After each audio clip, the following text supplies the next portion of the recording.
বিসমিল্লাহির রহমানির রহিম। সুপ্রিয় দর্শক, কেমন আছেন আপনারা? আশা করি সকলে ভালো আছেন, সুস্থ আছেন, নিরাপদে আছেন। আপনাদের সকলকে আইসিটি ওয়ার্ল্ডে স্বাগত জানাচ্ছি। আমি মোর্শেদ আলম।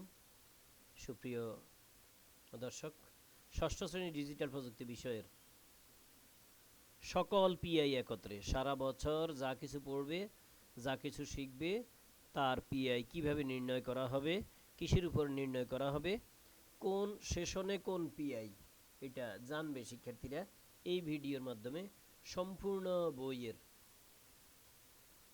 দেখতে পাচ্ছেন ষান্মাসিক এবং বার্ষিক সামষ্টিক মূল্যায়ন পিআই, সকল পিআই একত্রে ষষ্ঠ শ্রেণী ডিজিটাল প্রযুক্তি পূর্ণাঙ্গ প্রস্তুতি সাজেশন 2024-এর জন্য।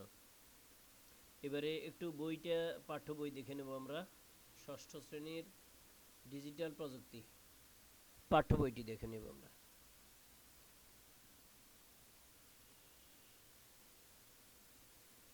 এটি ষষ্ঠ শ্রেণীর পাঠ্য বই।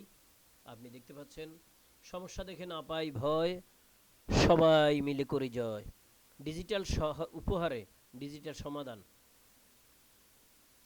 আমাদের বিদ্যালয় পত্রিকা, তথ্য ঝুঁকি মোকাবেলায় মানববন্ধন, বন্ধুর সাথে ভ্রমণ পরিকল্পনা, শিখনের জন্য নেটওয়ার্কিং, চলো সাজাই জরুরি সেবা তথ্য কেন্দ্র, সুপ্ত মনের মুক্ত আলোচনা এবং স্থানীয় বৈচিত্র্যপত্র। এই শিখন অভিজ্ঞতাগুলি রয়েছে। আমরা দেখব এখন ষষ্ঠ শ্রেণী ডিজিটাল প্রযুক্তি বিষয়ের ষান্মাসিক ও বার্ষিক সামষ্টিক মূল্যায়ন নির্দেশিকাটি আমরা দেখে নেব। এখানে কোন পিআই কোন সময়ের জন্য আর কোন অভিজ্ঞতার উপর এবং কোন সেশনে কোন পিআই, এটা আমরা দেখে নেব। প্রিয় দর্শক, দুই ধরনের মূল্যায়ন, একটি শিখনকালীন মূল্যায়ন অর্থাৎ ধারাবাহিক মূল্যায়ন আমরা যেটি ক্লাসে পরিচালনা করে থাকি, অন্যটি সামষ্টিক মূল্যায়ন যা দুই ভাগে বিভক্ত, একটি ষান্মাসিক সামষ্টিক মূল্যায়ন এবং অপরটি বার্ষিক সামষ্টিক মূল্যায়ন। সুপ্রিয় দর্শক, এখানে আপনারা দেখতে পাচ্ছেন পিআই সমূহ। আমি একটু ছোট্ট করে এক্সপ্লেইন করছি। 06 এখানে আপনাকে 6 নম্বর বইটি বোঝাচ্ছে এবং আবার পরবর্তী 06 মানে 6 নম্বর ক্লাস অর্থাৎ ষষ্ঠ শ্রেণীকে বোঝানো হচ্ছে। এরপরে 01 এটি শিখন অভিজ্ঞতা 1 এবং পরবর্তী 01 এটি পিআই নম্বর। এবং এখানে যেটি দেখতে পাচ্ছেন আপনারা, এটি হচ্ছে পিআই। আর ডান দিকে দেখতে পাচ্ছেন কোন ধরনের তথ্য সংগ্রহের সাহায্য নেওয়া যায় তা শনাক্ত করতে পারছে, অর্থাৎ এটা কোন পিআই কি অবস্থায় পাবে। এখানে দেখতে পাচ্ছেন প্রযুক্তির সাহায্যে তথ্য সংগ্রহের প্রস্তুতি নিতে পারছে, প্রযুক্তির সাহায্যে তথ্য সংগ্রহ পরিকল্পনা করতে পারছে। এখানে কতটুকু কাজ করলে আপনি কোন পিআই পাবেন এটি দেখতে পাচ্ছেন। এরপরে 2, 3, 4 এই চারটি পিআই শিখন অভিজ্ঞতা 1 এর মধ্যে, শিখন অভিজ্ঞতা 2 এর মধ্যে অ্যালগোরিদম, এটার উপর, এটা হচ্ছে মূল যোগ্যতা। এটা কি? এটা হচ্ছে মূল যোগ্যতা। এগুলি হচ্ছে একক যোগ্যতাগুলো, এই যে একক যোগ্যতা এগুলি, তার উপর কিসের উপর কি পিআই পাইবেন সেটা হচ্ছে এগুলি দেখতে পাচ্ছেন। একটু মনোযোগ দিয়ে দেখে নিতে হবে। আবার দেখানো হচ্ছে 06 ষষ্ঠ শ্রেণী 06 6 নম্বর বই 06 ষষ্ঠ শ্রেণী, তারপর 02 অভিজ্ঞতা 2, এরপরে পরবর্তী পিআই সমূহ দেখা যাচ্ছে।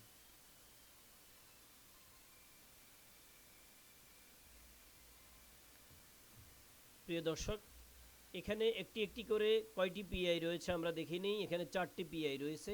শিখন অভিজ্ঞতা 1-এ যেমন 4টি পিআই আছে, 2-এ 4টি পিআই আছে।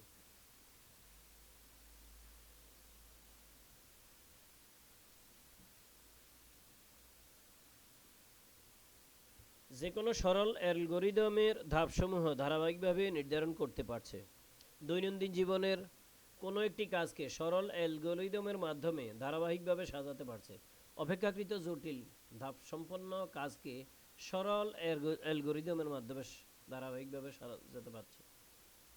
যে কোনো কাজকে সরল অ্যালগরিদমের মাধ্যমে ধারাবাহিকভাবে সাজাতে পারছে। আচ্ছা, এখানে অ্যালগরিদম কি তুমি কি জানো? হ্যাঁ, অ্যালগরিদম হচ্ছে তুমি একটি কাজের সিদ্ধান্ত গ্রহণ করেছো, এই সিদ্ধান্তক্রমই হচ্ছে অ্যালগরিদম। এবারে 2 নাম্বার পিআইটি দেখে নাও। এখানে 2 নাম্বার পিআই দেখা যাচ্ছে, এটা হচ্ছে পিআই নাম্বার। আবার দেখাচ্ছি, এটা হচ্ছে পিআই নাম্বার, এটা হচ্ছে পিআই, আর এটা হচ্ছে কোন অবস্থানে তুমি চতুর্ভুজ পাবে, এটা হচ্ছে কোন অবস্থানে বৃত্ত পাবে, আর এটা হচ্ছে কি কাজ করলে কতটুকু অ্যাডভান্স হইলে তুমি ত্রিভুজ পাবে। এবারে পরবর্তী পিআই দেখো, এখানে 6.6.0.2 এবং 0.3। 2 হচ্ছে অভিজ্ঞতা, 2 3 হচ্ছে পিআই। এখানে আমরা দেখতে পাচ্ছি যে কোনো একটি সরল অ্যালগরিদম ডিজাইন পরিমার্জন করতে পারছে। তাহলে কাজটা কি হবে? দৈনন্দিন জীবনের কোনো কাজের জন্য তৈরিকৃত সরল অ্যালগরিদমের ডিজাইন পরিমার্জন করতে পারছে।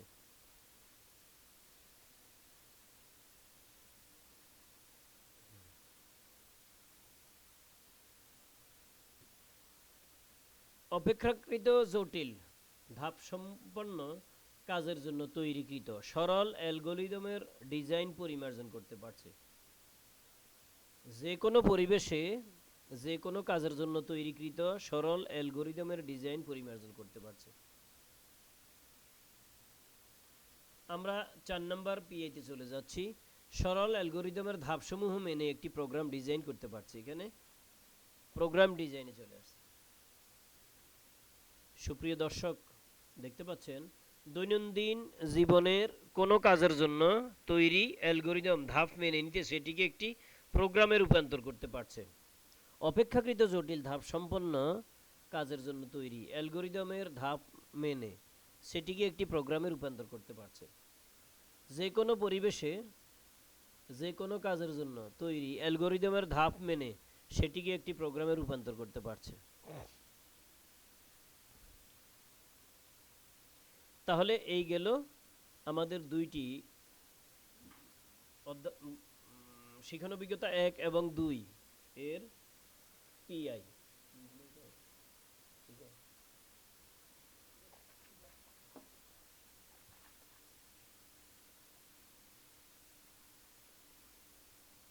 প্রিয় দর্শক, দেখতে পাচ্ছেন শিক্ষানবিজ্ঞতা 3-এ চলে আসছি আমরা। ডিজিটাল সিস্টেমের উপাদানসমূহ পর্যবেক্ষণ করে কিভাবে নেটওয়ার্ক গড়ে তোলা যায় এবং তথ্য আদান প্রদান করা হয় তা অনুসন্ধান করতে পারা, এই শিক্ষানবিজ্ঞতার একক যোগ্যতা, মূল যোগ্যতা।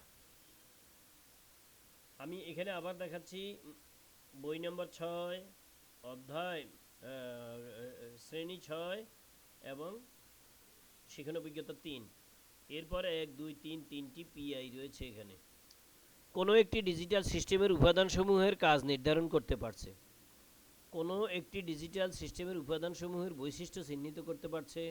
কোনো একটি ডিজিটাল সিস্টেমের উপাদানসমূহের বৈশিষ্ট্যের পরিপ্রেক্ষিতে তাদের মাঝে আন্তঃসম্পর্ক বিশ্লেষণ করছে। কোনো একটি ডিজিটাল সিস্টেমের উপাদানসমূহের মাঝে আন্তঃসম্পর্ক বিশ্লেষণ করে তার কাজ পর্যালোচনা করছে। এটি হচ্ছে 3-এর পিআইগুলো আমরা এখন দেখে নিচ্ছি।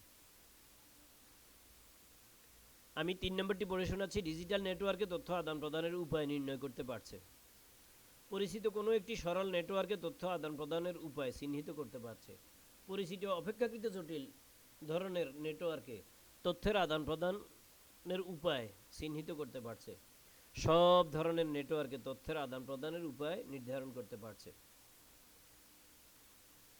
প্রিয় দর্শক, আমার পরবর্তী ভিডিও হবে ইনশাআল্লাহ 6ষ্ঠ শ্রেণীর গণিত বইয়ের সবগুলো পিআই একত্রে। এই ভিডিওটি যদি ভালো লাগে অবশ্যই একটি লাইক দিবেন। লাইক দিতে কিন্তু টাকা পয়সা লাগে না। আর কোনো অংশ বুঝতে অসুবিধা হলে বা কোনো ভিডিও চাইলে কমেন্টস করে জানাবেন। বন্ধুদের জানানোর জন্য শেয়ার করবেন। আর সাবস্ক্রাইব না করে থাকলে অবশ্যই সাবস্ক্রাইব করবেন। আমি এখন অভিজ্ঞতা 4-এ চলে আসছি। এখানে 4-এ 3টে পিআই দেখা যাচ্ছে, 1 2 3। আমরা এখন দেখে নেব এই 3টা পিআই। প্রথমে 1 নম্বর, বিভিন্ন প্রেক্ষাপটে টার্গেট গ্রুপের বৈশিষ্ট্যের ভিন্নতা চিহ্নিত করতে পারছে। প্রিয় দর্শক, আমি একটু বলে নেই টার্গেট গ্রুপ কোনটা। টার্গেট গ্রুপ হচ্ছে কোনো একটি কাজ করার জন্য যেই একটা গোষ্ঠীকে যারা কনজিউম করবে তাদেরকে টার্গেট করা। যেমন আপনি যদি ব্যবসা করেন, সেক্ষেত্রে স্কুলের সামনে দোকান দিতে গেলে আপনি অবশ্যই বই দোকান দিবেন বা স্টেশনারি দোকান দিবেন বা বাচ্চাদের খাবার দাবার এইসবের দোকান দিবেন। কারণ এখানে এই জিনিসগুলোর কদর বেশি হয়। বাচ্চারা বই পুস্তক কিনে, স্টেশনারি সামগ্রী, খাতা কলম ইত্যাদি ইত্যাদি কিনে, এসব কারণ। ঠিক আছে, আমরা টার্গেট গ্রুপের বৈশিষ্ট্য, বয়স, ভৌগোলিক অবস্থান, শিক্ষাগত যোগ্যতা অনুযায়ী টার্গেট গ্রুপের কন্টেন্টের চাহিদার ভিন্নতা নিরূপণ করতে পারছে। যেমন আমি এই ভিডিও করছি, এটার প্রধান টার্গেট গ্রুপ হচ্ছে ষষ্ঠ শ্রেণীর শিক্ষার্থী এবং ডিজিটাল প্রযুক্তি বিষয়ের সম্মানিত শিক্ষকবৃন্দ। আর থার্ড টার্গেট হচ্ছে সম্মানিত অভিভাবকবৃন্দ। কারণ একজন অভিভাবক অবশ্যই চাইবেন বাচ্চাকে কিভাবে পড়াবেন, কোন পিআই কোন সেশন থেকে লাগবে এগুলো নির্ণয় করতে। এজন্য এই ভিডিওর বিকল্প নেই। আমরা এখানে দেখতে পাচ্ছি এখন এই 3 নম্বর চলে গেলে আমরা অভিজ্ঞতা, শিখন অভিজ্ঞতা 5-এ চলে আসলাম। এখানে কয়টি পিআই দেখে নেই আমরা। এখানেও 3টি পিআই রয়েছে। আপনি স্ক্রিনে সবগুলো পিআই দেখতে পাচ্ছেন এখানকার। 1 নম্বর, দেশে কি কি জরুরি সেবা বিদ্যমান তা বিভিন্ন উপায়ে অনুসন্ধান করতে পারছে। নিজস্ব অনুসন্ধানের মাধ্যমে বিদ্যমান কিছু জরুরি সেবা বের করতে পেরেছে। নির্দেশনা অনুযায়ী অনুসন্ধানের মাধ্যমে বিদ্যমান জরুরি সেবাসমূহ বের করতে পারছে। প্রয়োজন অনুযায়ী অনুসন্ধানের মাধ্যমে নির্দিষ্ট জরুরি সেবা বের করতে পেরেছে। এবারে আমরা দেখব ডিজিটাল মাধ্যম ব্যবহার করে জরুরি সেবা গ্রহণের প্রক্রিয়া সম্পর্কে সচেতন থাকা। এখানে ব্যক্তিগত প্রয়োজনে ডিজিটাল মাধ্যম ব্যবহার করে জরুরি সেবা গ্রহণের জন্য যোগাযোগ স্থাপন করতে পারা, যেখানে জরুরি যোগাযোগের বিষয়গুলি উল্লেখ আছে। আমরা কি করব, যে কোনো একটি ডিজিটাল সেবা গ্রহণের প্রক্রিয়া উপস্থাপন করতে পারছে, যে কোনো ডিজিটাল সেবা গ্রহণ করার ধাপসমূহ চিহ্নিত করতে পারছে, প্রয়োজন অনুযায়ী যে কোনো ডিজিটাল সেবা গ্রহণের প্রস্তুতি আছে।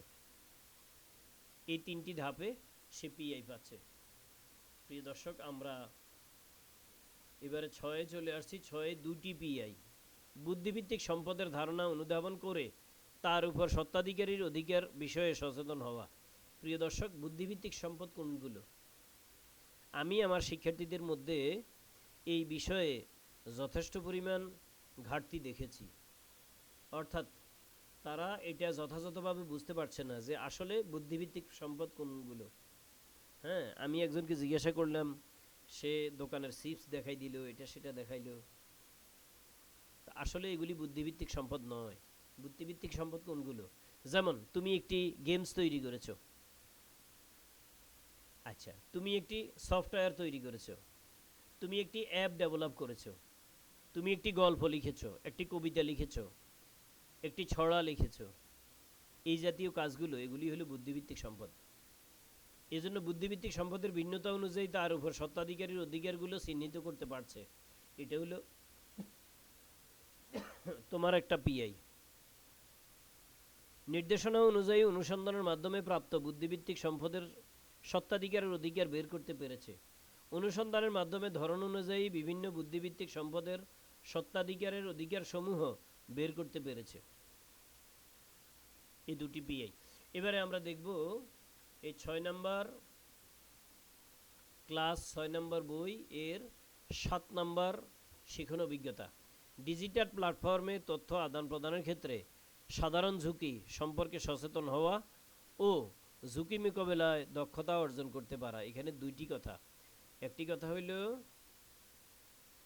ঝুঁকি সম্পর্কে সাধারণ সচেতন হওয়া, আর একটি পিআই হচ্ছে ঝুঁকি মোকাবেলায় দক্ষতা অর্জন করা।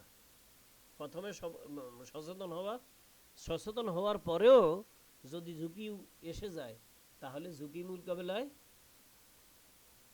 দক্ষতা অর্জন করা। তাহলে আমরা দেখব 2 নম্বরটি দেখব এখন, ঝুঁকি মোকাবেলা করে ডিজিটাল প্ল্যাটফর্মে তথ্য আদান প্রদান করতে পারছে। তথ্য আদান প্রদানের সময় ঝুঁকি মোকাবেলার জন্য স্বল্প পরিসরে কিছু উদ্যোগ নিচ্ছে। তথ্য আদান প্রদানের সময় ঝুঁকির মাত্রা অনুযায়ী মোকাবেলার জন্য ব্যবস্থা নিচ্ছে। তথ্য আদান প্রদানের সময় সকল ধরনের ঝুঁকি মোকাবেলার জন্য প্রয়োজন অনুযায়ী ব্যবস্থা নিচ্ছে। এবারে আমি পরবর্তী অধ্যায়ে শিখন অভিজ্ঞতা 8-এ চলে গেলাম। এখানে পিআই আছে, দেখা যাচ্ছে 3টি 4টি 5টি পিআই। 5টি পিআই আমরা প্রথমে 1 নম্বর পিআইটি দেখে নেব। এটা আলাদা পেজে আছে, এটি হচ্ছে 1 নম্বর পিআই। এখানে কাজ কি কি রয়েছে আমরা দেখতে পাচ্ছি। ডিজিটাল মাধ্যমে ব্যক্তিগত গোপনীয় তথ্য কি হতে পারে তা চিহ্নিত করতে পারছে। অর্থাৎ ডিজিটাল মাধ্যমে তুমি প্রকাশ করবে অথবা করবে না এমন গোপনীয় তথ্য কি আছে তোমার, এটা চিহ্নিত করা। এবারে দেখো, যদি চিহ্নিত করতে পারে তাহলেই তুমি চতুর্ভুজ পাবে, আর যদি অন্যান্যদের ব্যক্তিগত গোপনীয় তথ্য কি হতে পারে তাও চিহ্নিত করতে পারো তাহলে তুমি চতুর্ভুজ পাবে। আর পরবর্তী ধাপ হলো ডিজিটাল মাধ্যমে যে কোনো বয়সীদের ক্ষেত্রে ব্যক্তিগত গোপনীয় তথ্য কি হতে পারে তা চিহ্নিত করতে পারছো।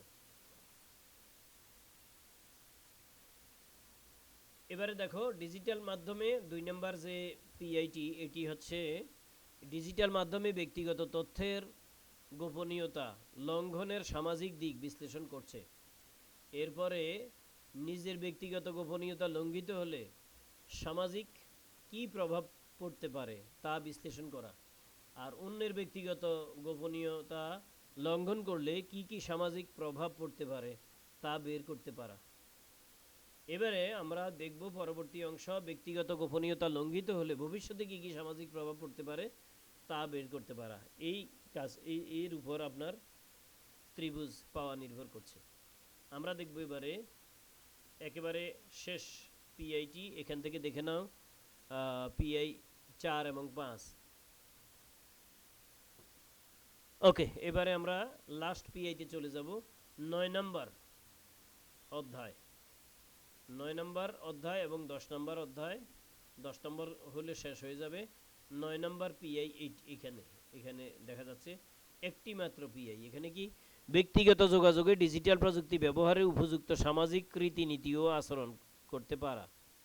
তাহলে এখানে পিআই নাম্বার হচ্ছে এটি হচ্ছে পিআই নাম্বার, এটি হচ্ছে পিআই শিরোনাম। ডিজিটাল মাধ্যম ব্যবহার করে ব্যক্তিগত যোগাযোগের ক্ষেত্রে সামাজিক রীতিনীতি ও আচরণ মেনে চলছে। পরবর্তীটি দেখব আমরা, কোথায় তুমি ত্রিভুজ পাবে একটু দেখে আসি একটু। ডিজিটাল মাধ্যমে ব্যক্তিগত যোগাযোগের ক্ষেত্রে সামাজিক মূল্যবোধ ও আচরণ অনুসরণ করছে। সামাজিক মূল্যবোধ এবং আচরণ এই দুটি। আর ডিজিটাল মাধ্যমে ব্যক্তিগত যোগাযোগের ক্ষেত্রে সামাজিক রীতিনীতি মেনে চলছে, তাহলে বৃত্ত পাবে। ডিজিটাল মাধ্যমে ব্যক্তিগত যোগাযোগের ক্ষেত্রে নির্দিষ্ট কিছু নিয়ম মেনে চলছে, তাহলে চতুর্ভুজ পাবে। অর্থাৎ তাহলে তুমি প্রিলিমিনারি একেবারে প্রাইমারি অবস্থায় থেকে গেলা। এবারে আমরা 10 নম্বর শিখন অভিজ্ঞতায় পিআই দেখে নেব। 4টি পিআই রয়েছে, আমরা এখানে দুটি দেখতে পাচ্ছি, এই দুটি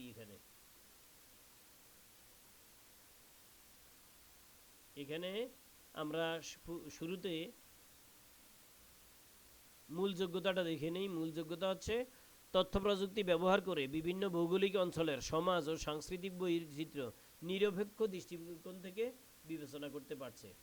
এখানে প্রথমে দুটি পিআই, এই দুটি পিআই শিরোনাম হচ্ছে সামাজিক ভৌগোলিক অঞ্চলের সামাজিক বৈচিত্র্য নির্ণয়ে তথ্য প্রযুক্তি ব্যবহার করছে। কোন এলাকার সামাজিক অবস্থা কেমন। আমরা এবারে পরের অংশ দেখব। এখানে যখন আপনি প্রাইমারি স্টেজে থেকে গেলেন, কতটুকু সীমাবদ্ধতা তার। কোনো ভৌগোলিক অঞ্চলের সামাজিক বৈচিত্র্য সম্পর্কে জানতে তথ্য প্রযুক্তির সহায়তা নিতে চেষ্টা করছে। এই সামাজিক অবস্থা বৈচিত্র্য জানতে প্রযুক্তির সহায়তা নেওয়া বলতে এই যে তোমার ফেসবুক আছে, ইউটিউব আছে, তারপরে উইকিপিডিয়া আছে, এসব থেকে কোনো এলাকার সামাজিক বৈচিত্র্য সম্পর্কে জানা, জেনে নেওয়া।